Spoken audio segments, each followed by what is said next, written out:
This episode is sponsored by my signature group coaching program for women in pharma and biotech Beyond the Ceiling. This 4-month coaching and mentorship experience is the only coaching program exclusively for women in pharma and biotech to design your unique career path and build the career skills you need to get a new job, promotion, or upgrade your role. Doors to the program open July 23rd to August 6th. Go to www.yourworthycareer.com/beyond to get all of the details.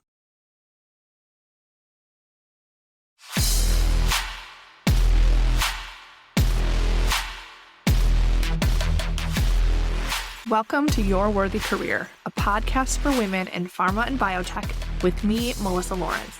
I am a certified career and leadership coach with a master's in organizational psychology who has worked in talent and learning development in biotech to large pharma, from non-clinical to commercial. I help women in pharma and biotech create a career worthy of them. Whether you want to get clear on what you want, get a new job, get promoted, or be effective as a leader at any level, this is the place for you. Every week, you will get practical career strategies and mindset shifts to help you overcome the problems you experience at work so you can reach your goals feeling better than ever. Your up level begins now. Hello, and welcome to this week's episode of the podcast. I just got back from a long weekend in New York City, and it was so much fun. We saw Mother Play, if you haven't heard of it, on Broadway, which if you get a chance, I really recommend it. I hadn't heard about it much before I went and saw it. It has some well-known actors in it, like Jessica Lange and Jim Parsons. And I do want to say it's more serious. It's about the relationships between a mother and her children, and then the sibling relationship between the two kids. And I think if you've had anything imperfect happen in your life as a child, you'll probably relate to some of it. So I will say at the end, we all left bawling our eyes out, but it was really, really good. We also got to see Caitlin Clark play in the WNBA when we went to a New York Liberty game.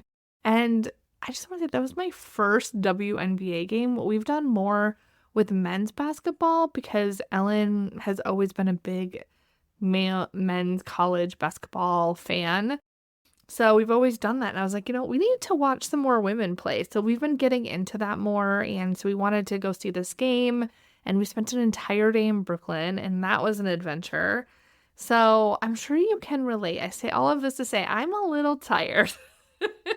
And I'm sure you can relate when you go on a trip and you feel like you need a little bit of a vacation from your vacation. So it was just a long weekend, but it was a lot to pack into just a couple of days.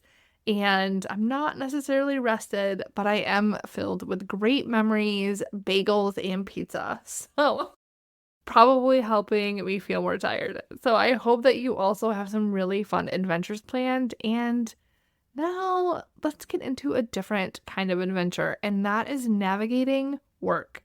So today I want to share with you 3 important leadership skills that you need that I have found to be really the most important when it comes to work. If you were to do a Google search on work skills, you would probably get 100 that you can choose from. But these 3 are the ones that you need at every level and become increasingly more critical as you rise in the organization. If you don't build and grow in these 3 skills, you are going to likely find yourself stifled and stagnant in your career. You may get to a certain level and then just find that the promotions are a lot harder to get. You might find work to be less enjoyable and you'll overall just have more problems.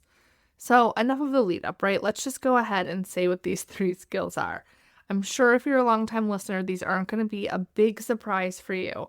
But the skills that I think are just really important, really, really important leadership skills that you need to have is effective communication, influencing others, and being able to advocate for yourself. And the way that I look at it, all 3 of these skills are related to each other. For example, to influence, you have to also be able to communicate well and strategically. To advocate for yourself, you have to influence and communicate well.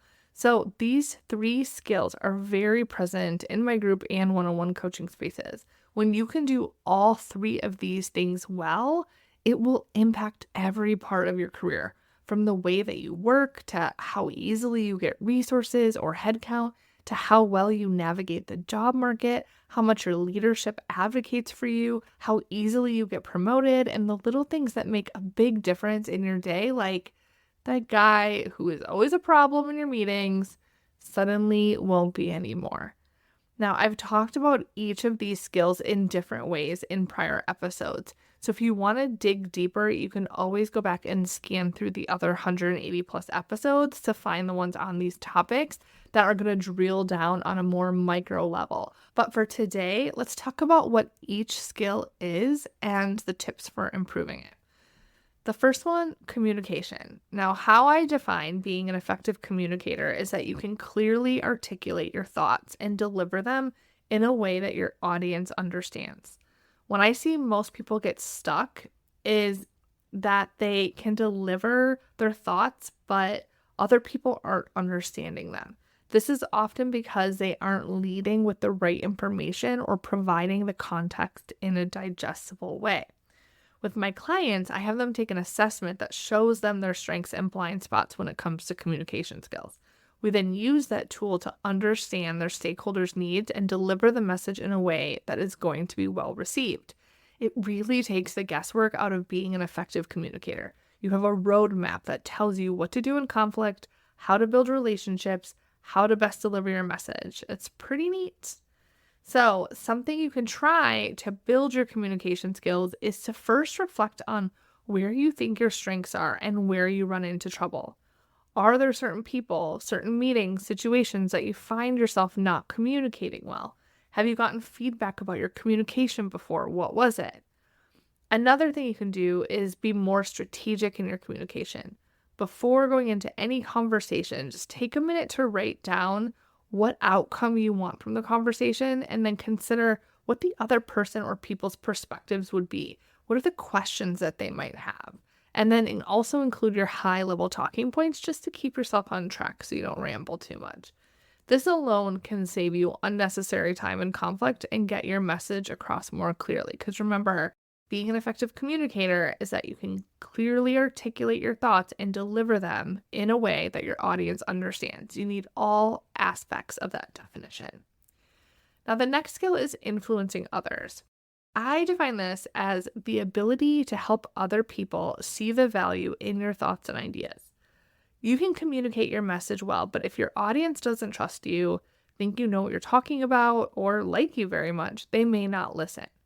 How you can influence more effectively comes down to trust, credibility, and relationships.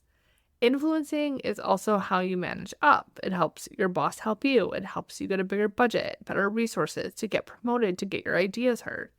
It's almost a form of advanced communication skills if you want to look at it that way. So let's say you have the foundation of being a skilled communicator. To influence, you want to look at who you want to influence and then ask yourself, do you have trust with them? How do they view you? And it doesn't have to be deep down trust, like you're going to trust them with your life or your children or anything like that. Just, do they trust you to follow through? Are you considered reliable? Do they find you credible? How would you know? Are you a person that they come to for expertise or to get their questions answered? You could think about how you can demonstrate your expertise more or even more strategically if you're not sure about this one. Then look at how can you build your relationships with key stakeholders. If you're not managing your stakeholders, they're likely managing you. I suggest being proactive and strategic by making or building relationships with people who are key decision makers on projects, for promotions. Think of them like allies. The more people in a room that know you, like you, think you're credible for your expertise, the easier it will be to influence them. Because again, think about it. You're more likely to listen to ideas from people that you don't agree with if you like them. You're more likely to do something you don't want to do or make time for someone if you like them or they're like a solid colleague, right? If it's someone you're not invested in, that has never helped you, that you don't think does their job well, you're not going to go out of your way for them or take their ideas seriously. Influence is a bit of art and science, but it has so many benefits, from getting what you want, advancing your career, being heard, but also negotiating your role or salary. So learning how to build this skill being someone that is considered an effective communicator who can influence anyone at any level. These are skills that are going to take you so much farther in your career than you even realize. They are skills that are going to compound year after year and can change the trajectory of your career. Now, the third one is self-advocacy. Let's talk about it. Self-advocacy is tied to confidence. It's your understanding of your inherent value and worthiness. It is a belief that your thoughts, feelings, and presence are valued and worth listening to, regardless of any accomplishments you put on your resume.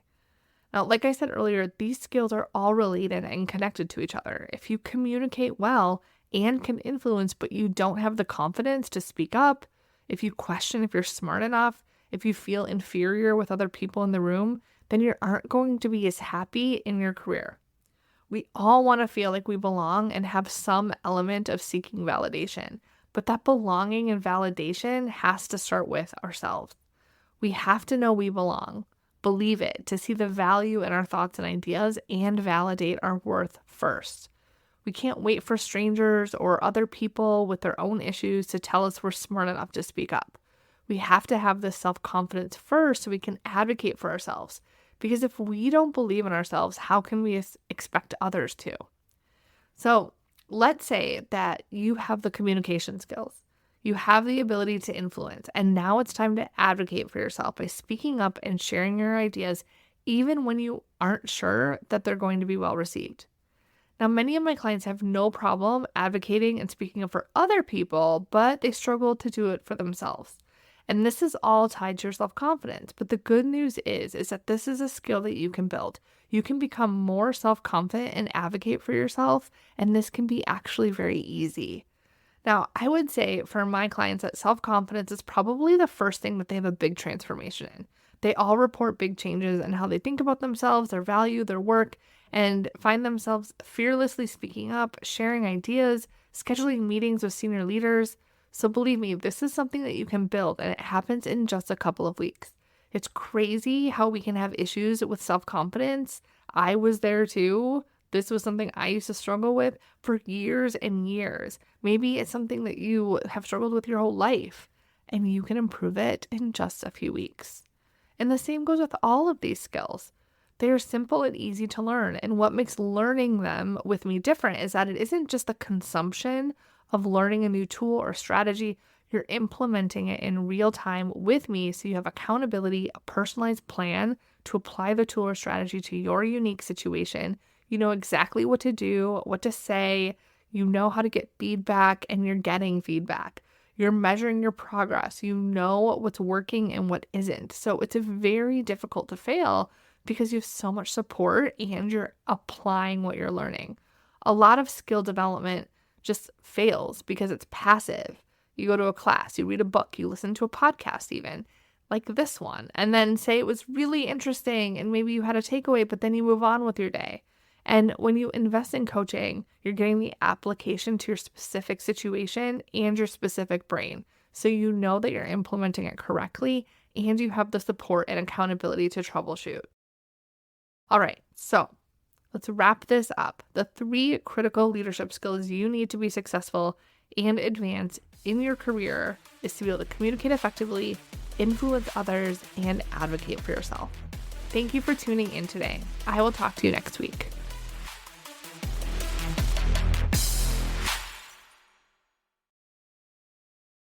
Thanks for tuning in.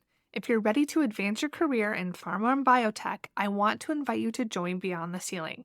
You'll get 4 months of high-touch coaching that will help you design your unique career path, build your leadership skills, and get your dream job, promotion, or upgrade to your current role. When you apply for this round by July 25th, you'll get an exclusive bonus, a one-on-one call with me where we'll solve your biggest career problem so you can get unstuck and start making progress right away. Go to www.yourworthycareer.com/beyond to get all of the details.